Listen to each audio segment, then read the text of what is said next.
Hello, friends. This is Dave Hurwitz, executive editor at ClassicsToday.com. You know, this box is still around, and we're going to talk about it.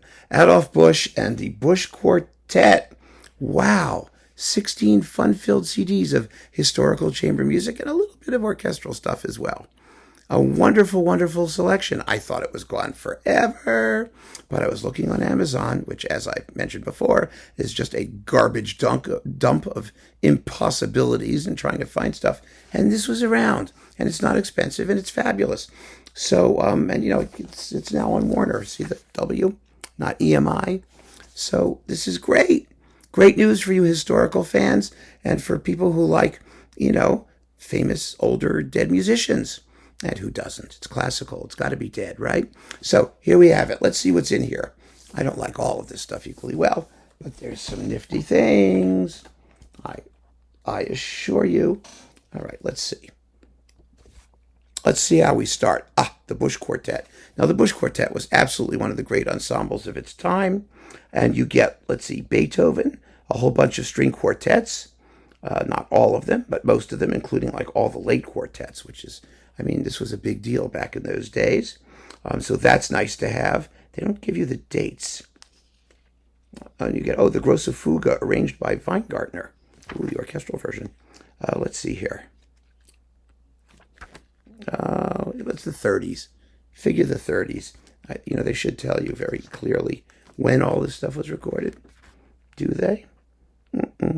No, why should they? Why make our lives easy? Okay, but it's like the 30s. It's obviously from 78s. It's mono. The sound is kind of dim sometimes, but you can, chamber music, it's not so much a problem. You can make out what they're doing pretty well, even with the compressed dynamic range. So the Busch chamber players and the Busch Quartet, yes, we want to have everything they did. We really do. We've got Schubert, let's see, string quartet number 8 in B flat major, and the piano trio number 2, and the Mendelssohn Capriccio in E minor. And the pianist is a Rudolf Serkin. Rudolf Serkin was Adolf Busch's brother-in-law, if I'm not mistaken. Yes, brother-in-law. And pretty cool to have people like that in the family. You could just call on them when you need to do something, right? We get that Schubert, Death and the Maiden, and number 15. These are beautiful performances. The slow movements are heavenly. Heavenly. Oh, gorgeous. And then we've got the Brahms Piano Quintet with Rudolf Serkin. First rate. And the Piano Quartet number 2, which is the big one. And that's passionate and fun. And then we've got String Quartet number 3. This is all Brahms. The Piano Quartet number 1 in G minor. All with Rudolf Serkin doing the piano stuff. Oh, wow. The young Rudolf Serkin. It's Rudolf Serkin. I love Rudolf Serkin. I mean, that's me.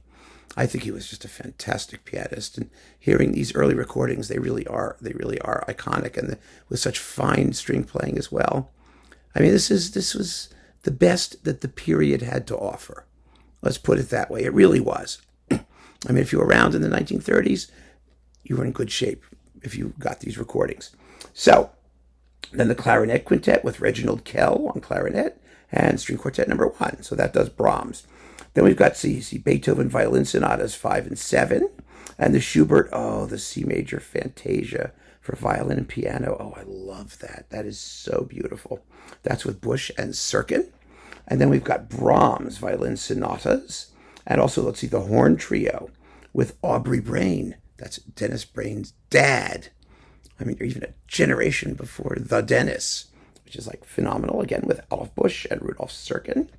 And you get some alternate takes and things in here, too, because, you know, they had them on the acetates or whatever they were using back in those days. And then you've got Bach. The Partita for solo violin in D minor, naturally, and with some alternative gugis. And let's see, complete sonata. The violin sonata in G major. Thank you. Alternative takes, and then the complete sonata through me. Gemignani, Siciliana in C minor, arranged by Busch. And Vivaldi's violin sonata in A major, opus 2, number 2.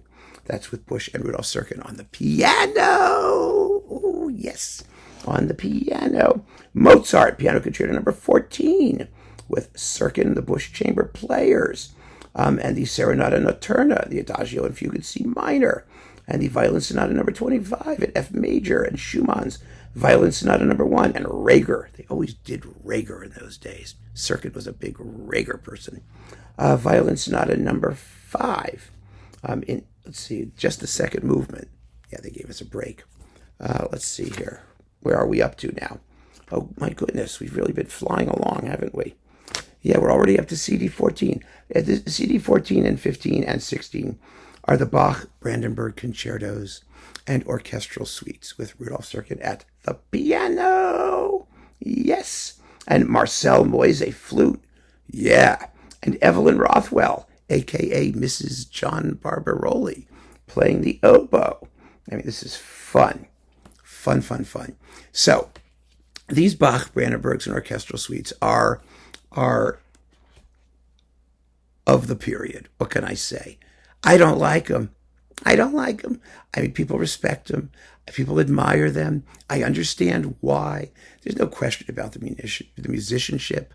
I don't mind even hearing Bach with the piano. But the combination of really dim sonics and way, way, way before the period instrument revival of Bach really counts against these performances for me. I just find them dull and somewhat drab. And I know that's a heretical notion. But, I mean, all's not false that's taught in the public schools, as they say. And the modern approach to this music is just so much more vibrant and frisky, even with the lovely playing and seriousness of the whole enterprise. I appreciate it. I really do. But do I love it? Nah. But it doesn't matter. It doesn't matter. You may love it, and that's the point. Here we have it. 16 discs of superb, musicianly sincere, cultivated music making. Of a kind you would say that we shall never see its like again. Some of you may say, thank God, but I don't. I think that this was a moment, a real historical moment when there were some fabulous musicians getting together and making music in the most intimate and expressive way, and I just adore the whole box, even if I don't like the Bach stuff at the end. The box as a whole is priceless. So keep on listening, friends. Thanks for joining me. Take care.